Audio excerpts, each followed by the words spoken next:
திமுகவின் 3 ஆண்டு கால அவல ஆட்சியின் வேதனைகளை கூறி இரட்டை இலைக்கு ஆதரவு திரட்ட வேண்டும் என மாவட்ட செயலாளர் RS ராஜேஷ் வேண்டுகோள் விடுத்துள்ளார். பாராளுமன்ற மக்களவை தேர்தலையொட்டி பெரம்பூர் கிழக்கு பகுதி 34, 37, 46வது வட்டத்திற்கு உட்பட்ட தகவல் தொழில்நுட்ப பிரிவு நிர்வாகிகள் மற்றும் பாக பொறுப்பாளர்களுக்கான ஆலோசனை கூட்டம் தண்டையார்பேட்டையில் உள்ள மாவட்ட அலுவலகத்தில் சென்னை மண்டல தகவல் தொழில்நுட்ப பிரிவு செயலாளர் வினோத்குமார், பகுதி செயலாளர் செந்தில்குமார், மாவட்ட தகவல் தொழில்நுட்ப பிரிவு செயலாளர் முகேஷ் முன்னிலையில் வடசென்னை வடக்கு கிழக்கு மாவட்ட கழக செயலாளர் RS ராஜேஷ் தலைமையில் நடைபெற்றது.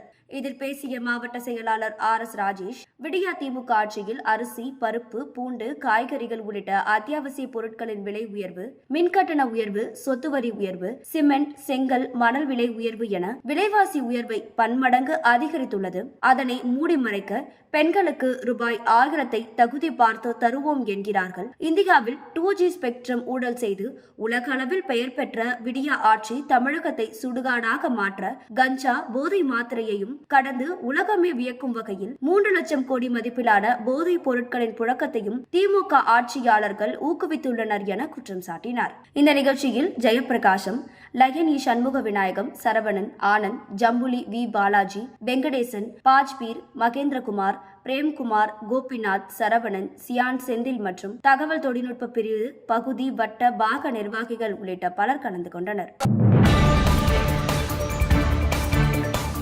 செய்திகளை உடனுக்குடன் தெரிந்து கொள்ள நமது அம்மா இணையதள தொலைக்காட்சியை சப்ஸ்கிரைப் செய்து அருகில் உள்ள பெல் ஐகானை